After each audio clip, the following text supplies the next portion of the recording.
Yo, yo, yo, it's your boy, RayMabry. And on today, what I want to talk to is what the title states. How can you wholesale real estate in 2022, 2002? Because I will tell you, things have changed in the last few years, especially with the pandemic and stuff. So how can you wholesale real estate in 2002 with no money? That's what we're going to discuss today. But before I get started, let me introduce myself. My name is RayMabry, full-time real estate entrepreneur here in the Raleigh, North Carolina area. I've been gone for a while, took a little time off from social media per se, but just so you know, I haven't quit the industry. I haven't started doing something else. I just needed to take some time away. So I do appreciate you taking time to join me on today's video. So before I get into the steps, let me tell you about a conversation I just recently had with someone that scheduled a free consultation with me to talk about growing her business. For the sake of privacy, I will not use her actual name, but I think the information that we got from this conversation will be valid. It can help a lot of you that's listening. So make sure you take notes, and hopefully you can apply these steps to go and get your first deal done. All right, so this particular lady's situation, she is a female. She's a single mother and she doesn't have any money. So she doesn't have a budget to go and hire VAs and do all this massive marketing. So when she first started talking to me, let's say her name is, let me just use Mary. Let's just say her name is Mary. So when Mary started talking to me about her situation, she just started asking question after question after question. And one of the main things she asked about was doing deals that were listed on the MLS. And so she told me about this particular deal in her local area that's been listed on the market for 80 days. And she thought it was a pretty good deal. And so what she wanted to do was find out information on how to possibly put that property under contract so she could turn around and resell it for a profit. So I asked a few questions, come to find out it really wasn't a deal. And one of the reasons why is because the length of time they spent on the MLS. One thing you have to keep in mind is if a property is hot, if it's in a hot area, and if it's priced at a great price, a hot price, it's not going to last. It's going to sell immediately. It's one of those things where you notice how you see a property that's just listed on the MLS, the sign just went up, and all of a sudden they have a sale pending, contract pending. One of the reasons why is because the property is priced right and it's in a hot area and there's a high demand for that particular property. When you have a property that's listed on MLS for 60 plus days, something's going on. And a lot of times it could be the location of the property, the condition of the property, or the price of the property. So in this particular situation here, without just knowing full details and stuff, when she told me that it was 80 days on the market and they had lowered the price like $20,000, the contract went pending and then the contract fell through. You know, my advice to her was, hey, let's just move on to something else, especially business on the MLS. What I like to tell my clients and students is let's focus on properties that's not listed on the MLS. One of the reasons why is because when it's listed on the MLS, the multiple listing service, like through a realtor, everybody can see that property. All you have to do is log in to your computer, phone, or whatever, and you can look up the details on that property, and you can even contact the realtor or agent self directly. What makes wholesaling or gives you an edge or gives you an advantage in wholesaling is being able to communicate directly with the seller and get the property under contract, and no one knows what your contracted price is. Let's keep that in mind. That's what really makes wholesaling works, is the fact that you don't really, that people on the outside don't know what you have the property under contract for, which is vital when it comes to marking up your price so you can have a profit, have a spread there. All right. So I told her that really wouldn't be a great recommendation for her. The second thing she wanted to know about was virtual wholesaling. She wanted to know, how does that work? So, you know, I started asking her about her finances and stuff to kind of find out if she had a budget for it.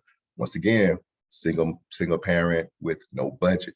So my advice to her again was, hey, let's kind of hold off on the virtual wholesaling as well, which means that you in one location, like say I'm here in Raleigh, North Carolina area, and I want to wholesale in say Atlanta, Georgia. All right, so that's several hours away from me. I would have to have a network of people that's local in that area that could do a lot of the legwork for me. If I don't have that network in place, if I don't have someone that can go and say, get pictures for me and meet the sellers and do walkthroughs and stuff, once again, I'm probably not gonna have any success in that. And if you have a limited budget, you probably don't want to start off with that, because a lot of times people will want to be compensated for their time, and you really do need to compensate them for their time. So once again, I told her that we may need to hold off on doing that as well.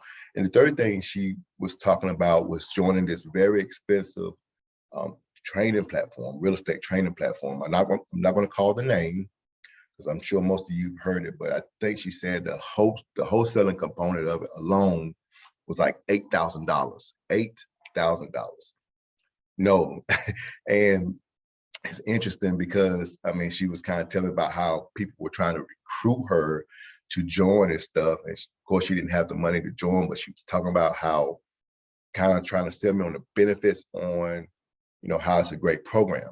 Once again, I told her that, that's just not the route that she needs to go. For one, she doesn't have the money. And then two, in my honest opinion, it doesn't take $8,000 to learn how to wholesale.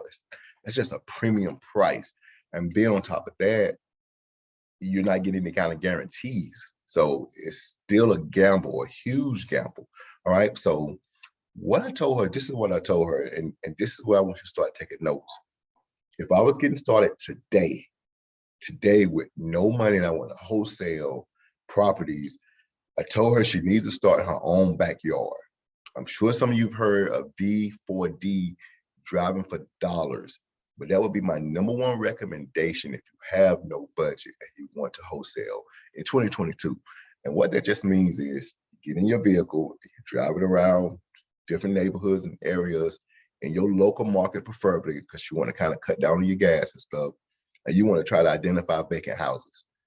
Vacant houses can be something, with a missing mailbox, or something that's boarded up, high grass, old newspapers and stuff by the door.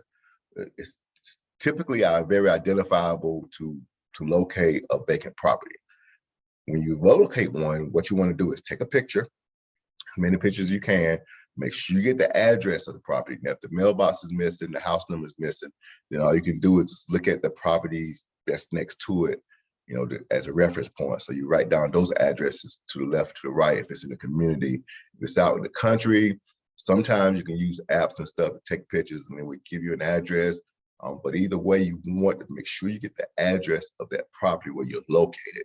And then from there, you want to go back to your computer and go to a free website to skip trace called truepeoplesearch.com.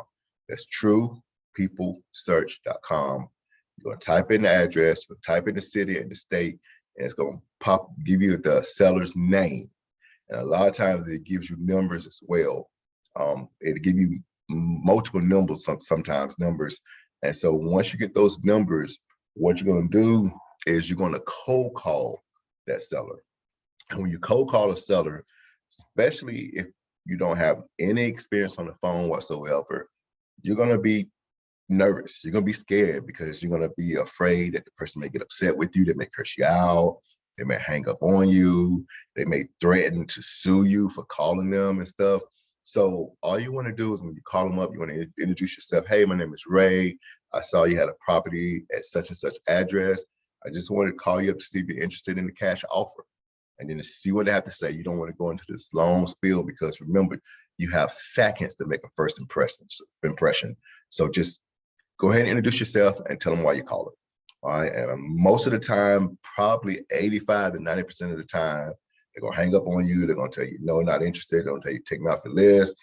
They may be rude and start swearing at you. Either way, just be prepared for rejection. And it's okay, because remember, we're looking for motivation here. We're looking for somebody that has a need, has a situation where they need to sell a property versus they want to sell a property.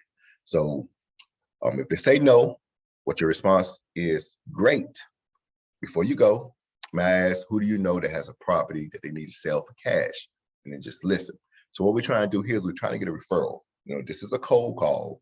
The person already told you they're not interested in selling their property, but maybe they know somebody that has a property that they need to sell. More than likely, they're going to still tell you no and hang up on you, but it's worth asking. Always try to get a referral from anyone you call, whether they want to sell or whether they don't want to sell. They still say they don't know anybody. Thank them for their time. Have a great day. And move on to the next one. So you go through your little list that you created, your vacant properties. Then you call this one particular person up and they say, yes, they're interested in selling. All right. What do you do now? So all you have to do, your next response needs to be great. So you're going to say great, whether they say no. You're going to say great, whether they say yes. Great. What I need to do is get a little information about the property to see if it fits our buying criteria. Let me say that again. Great. What I need to do is get a little information about the property to see if it fits our buying criteria. And then from there, the reason you want to say to see if it fits our buying criteria is because that's kind of a takeaway. That lets the seller know that even though you call and you ask if they want a cash offer, the moment you detect the motivation, now you have to pre-qualify that person to see if this is really a motivated seller and see if the property is really a deal. All right, so it's kind of a thing to where, you're letting the seller know that, hey, unfortunately, we don't buy every property, but at the same time, let's see if your property fits the buying criteria. That's a little takeaway that you're doing for the seller, a little subtle takeaway. And then you just have them say, hey, what can you tell me about the property? And, get details about, the beds and bath, the condition on the inside, how long it's been vacant, what's wrong with it. Find out if there's a mortgage. If so, you got to find out how much it is. Sometimes they'll tell you that, sometimes they won't. But either way, you want to go ahead and start getting information. And then from there, you want to say, okay, what I need to do is get my partners and we're going to run some numbers. I give you a call back within 24 hours or less. How's that sound? And one of the reasons you want to do that now, remember, you don't have any experience, you don't have any money, you don't really have any partners. So you say, well, Ray, why am I telling them to get my partners? Because at this point, you got a pretty good lead. So what we need to do is find out if it's a deal based on what they tell you. You just want to put it in Google, put the address in Google, do some research on it. You can go to Zillow, see what houses have recently sold for, see what's listed. You can go to some other free websites to kind of see what's out there. And then once you identify that it's a deal, you can call them back. And ideally, what I like to do is, let's say if they're asking, throw some numbers out there. Let's say the property, Zillow is saying the house, the estimate is 100,000, which you don't really go by this estimate. Don't ever go by this estimates. But the properties in that area are selling for around, on average, $80,000, $85,000. And the seller there said they wanted 75,000. What I would do is come back in probably somewhere right around 45 to 50,000 and kind of see what the response is. More than likely, they're going to reject it. And then you kind of want to see if you can meet somewhere in the middle. They're at 75, you're at 45. So you can meet somewhere right around 55 or 60, give or take. If you can't, go ahead and lock it up. The contract that we use does have some contingencies in there. So don't be concerned about, being locked into a contract. I know some people don't really like that, but, if you go through traditional real estate, you still have an inspection clause where a person can still cancel the contract. So, contracts need to be able to be cancelable. You need to be able to have cancellation if possible. I don't know if cancelable is a word or not, but it needs to have some kind of cancellation clause in there if possible. Once you have a property in the contract, now you're a newbie, you don't have any experience, you don't have buyers. So you really don't know what's going on here. What my next recommendation would be is to network with another investor that can kind of walk you through the process to get this property sold for half the deal. Normally, I don't split my deals 50-50, but I am more seasoned. If this is your first deal, you need to go ahead and be willing to give up half the profits for training and exchange. So the person that you're bringing on, even if they're like marketing to their buyers and stuff, you need to be able to find out, okay, can you tell me how you did this? Tell me. And that needs to be part of the agreement. Is a person kind of brings you along and they teach you what to do in order for you to build your own buyers list, and or even how they get deals themselves. And so once you get that deal closed, And typically it could take 2 weeks, it could take 2 months, just kind of depends on, if there are issues with the title. But once the deal is closed through a title company or a real estate attorney, then, and let's say on this particular deal, you make $8,000 net, gross. Out of $8,000 gross, the other wholesaler that you bought in is going to get 4,000, and you're going to get 4,000, which is not bad. It's not bad. Let's say it takes 30 days to get it done. You're going from 0 to 4,000 in 30 days. That's not bad. Okay. So from there, what do you do? What I recommend you do is you have to take a percentage of that $4,000 and you have to reinvest it back into yourself. I would recommend that you take whatever amount, I wouldn't say half of it, I definitely wouldn't say all of it, and get some type of formal training. All right, invest in yourself and your education, because I'm sure along the way you're going to make a lot of mistakes. You don't know what you don't know, so it's going to be some steps that you're going to miss, that you just not going to be able to, it may cost you a deal in the future. So instead of like going off of luck or saying, okay, this is how I got my first deal done, let me do this again, rinse and repeat, just make sure you invest in yourself and get some type of training. Even if the person that you end up hiring or the course you end up getting is the same exact information, same exact steps that you took to get this first deal done, well, that means you did it right, all right? And you invested in it for confirmation, validation, if nothing else. And then you continue to rinse and repeat. And you want to invest in your education, and you want to invest in some type of marketing, because driving for dollars is good, but it restricts you to your local area typically. So once you have some money at your disposal, now we can probably look at maybe bringing on a part-time virtual assistant that can make calls for you, or probably investing in some type of software, say like PropStream or something, where you could download lists and cold calls that way, more on a national scale versus just right there locally. If you're interested in signing up for PropStream, I do have a affiliate link down at the bottom. Please use that. You get a free 7-day trial. It doesn't hurt to try it to see if that's something you like. And also, if you sign up under my affiliate link, let me know, and I have a free video I can send you on how to actually use the system. But you have to use my affiliate link. Okay, so once again, just do that and let me know. But once you get that deal done, as stated before, reinvest back into your education, reinvest into some marketing, and then just do it again. And after you've done 2 or 3 deals, now it's time to start really, really building your team, building your network, kind of removing yourself from the working in your business aspect to the working on your business aspect. But when you don't have any money, you are the one that needs to wear many, many hats in the beginning. And that's okay. It's okay to do that. Okay.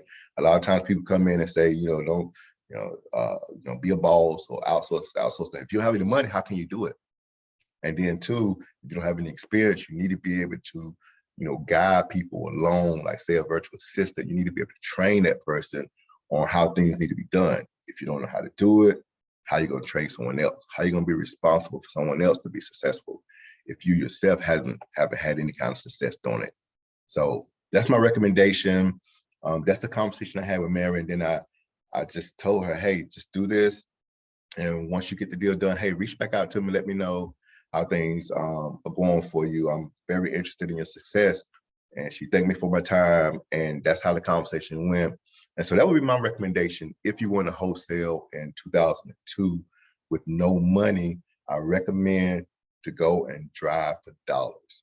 Find vacant properties, skip trace the seller, the owner that is, call them up, see if they're interested in the cash offer. If so, get information from them, make an offer, like the property on the contract, advertise the contract, or like take the contract and try to bring in a partner that you can trust. You gotta be careful now, because there's some snakes out there that will try to take your deal, especially if you're a newbie. So, but you still want to get that experience if possible. Bring somebody in that could probably help get you the maximum profit on that particular deal too. Or if by some chance you realize that you locked the property up for a higher price, maybe that person can kind of help you go in and renegotiate a lower price. All right. So that's one of the reasons or the benefits of bringing somebody else in.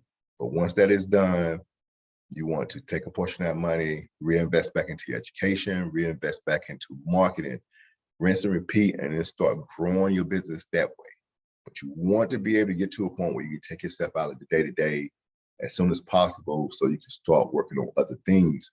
But don't start off there. Start off as a person that's putting that time in, grinding, if you want to call it, hustling, if you want to call it, to get these deals done. But then once you start getting some traction, start making some money, then you can start bringing on people and start building your team and start outsourcing things, all right? So I appreciate your time. Thank you very much. Don't forget to like, comment, and subscribe to this channel. Tell people about it. I'm back. You know, this is my second video, actually. I'm in a while, and so I plan on doing more videos about real estate and Bitcoin cryptocurrency as well, because I'm very, very heavy invested in cryptocurrency. I believe in it, so I'll be sharing with you more about that journey as well. If you have any questions, I do have a link somewhere here too. If you want to learn how to grow your business, let's get on the phone. Let's have a free 15-minute consultation call, and let's see how I can help you, if I can help you. If not, I can at least steer you in the right direction, like I did for this lady, Mary. So anyways, I appreciate your time. I hope you have a great and awesome day. This is your boy, RayMabry, about to sign off. And until next time, peace.